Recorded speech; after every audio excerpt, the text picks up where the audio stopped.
جاية كذا يومين استجمام، لأن مع الحر هذا ما يبينا رياض، يبينا بيتش يعني على طول أجواء بحر. تسمعون؟ أنا بخليكم تسمعون.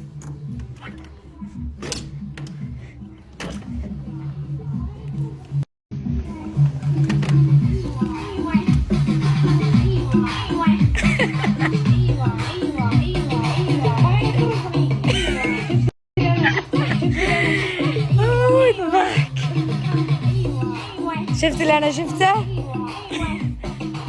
بغى يقرصني.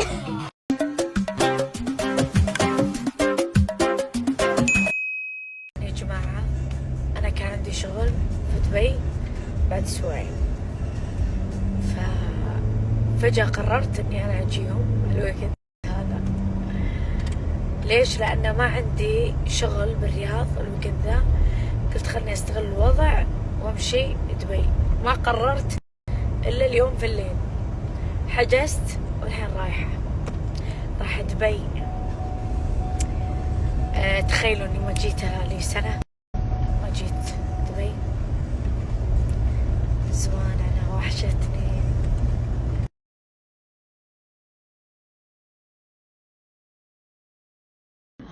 أنا بالمطار تمام، جتني واحدة قالت لي تبغى ريد بول؟ قلت الله يسعدك، حسبها طقطق علي. شو قالت؟ والله انت تاخذينه يا بنت. طلع من شنطتها قالت معليش تراني انا احبه كذا بدون سكر فخذي. قلت شكرا.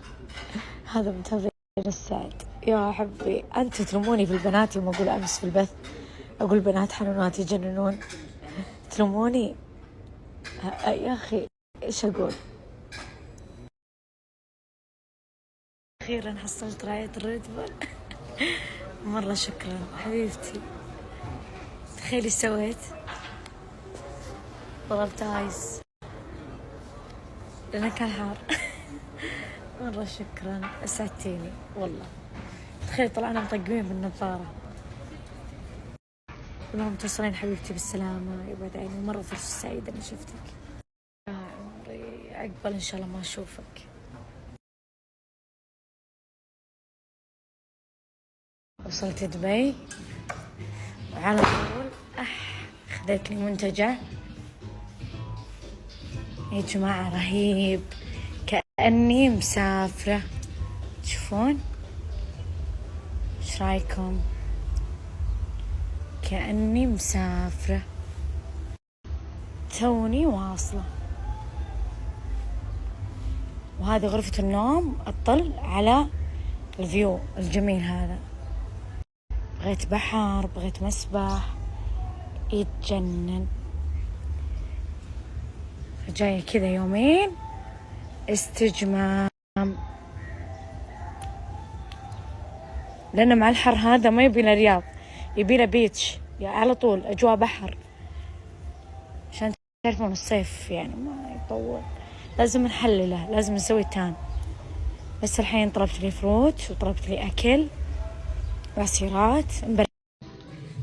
تسمعون؟ أنا بخليكم تسمعون.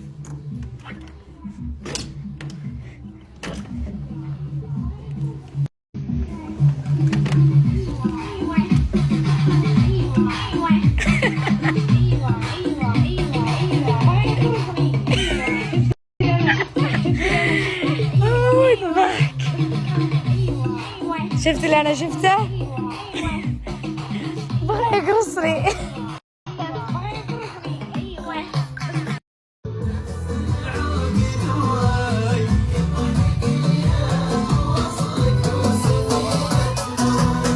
أنا شلون أسافر بدونه؟ شلون؟ جبته معاي، هذا هو. يلا أسوي كابتشر. ما أقصد كذا ترى، من الفرحة ما عرفت أعبر. بعض المرات ترى يخوني التعبير، بس اللي قصدي يعني إنه من كثر أوكي أنا مسافرة برا، بس تعتبر دولة يعني خليجية. أنا أتكلم قصدي برا يعني دول أوروبية، يعني من كثر ما أنا المنظر مرة حلو كأني برا يعني في الدول الأوروبية. هذا اللي أقصده، بس خاني التعبير ما عرفت كيف أعبر. وبس مبسوطة قفلت جوالاتي، ارتحت، لا اعلانات لا مسجات لا، خلاص ابغى سفرة كذا نقاهة لي نفسي، فهمتوا؟ فجاية كذا يومين وبرجع كذا انبسط وثنتن سويتان واستانس. انا ما ارتاح لين اشوف لوني كذا برونزي مرة. ف شوفوا الاجواء بالله يا جماعة، من دخلت السوشيال ميديا ما سافرت سفرة كذا نقاها نفسي، عرفتوا؟ فاعذروني اليومين هذه، ابي ارتاح شوي كذا، مو قصدي انتو بس، قصدي يعني لا تقولون ليش ما تصورين، ليش ما، فهمتوا اللي انا كيف اقول لكم؟ اهلي مشوا الدمام، ابوي مو موجود، قلت وش هو لا قاعد ويكند بزهق، وانا من النوع اللي بالرياض ما اطلع اماكن عامه واجد، يعني قليل نادر. فقلت ليش ما اطير لدبي والقى ذيك الرحله، ترى دائما السفرات اللي تجيكم فجاه تطلع حلوه اللي مو مرتبه، وعلى طول وادخل بوكينج والقى شو اسمه المنتجع هذا على طول اخذه، لاني انا ابغى بحر، فهمتوا؟ ما ابغى اوتيل، ما احب الاماكن ترى المقفله، احب دائما الاماكن مفتوحه. فجت كذا فجأة، فخلوني أعيش سني، أنا لسه صغنن علي ولا شيء حبايب قلبي. والله يا ليت أهلي معي، أمي كلمتني قالت والله لو إني دارية نسبة طيرين لدبي إني ما أروح للدمام. قلت يلا بعوضس. بس حبايب قلبي يومين إن شاء الله رجعت لكم، أدري إنكم تشتاقوا لي كثير وتفقدوني، لكن عاد شكوى والله إيش تسوون يعني. غشمار.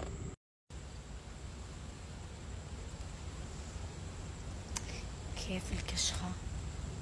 باقي ما نشفت شعري، بس من قدام نشف. ما أدري، محتارة أطلع أتعشى أو إني أطلب لي أكل، محتارة.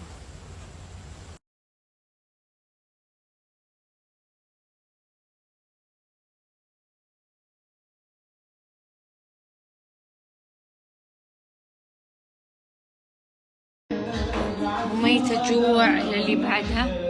طبعا طلبت كذا نوع، ليش؟ عشان إذا طلع هذا مو حلو أجرب ذا، إذا مو حلو أجرب هذا.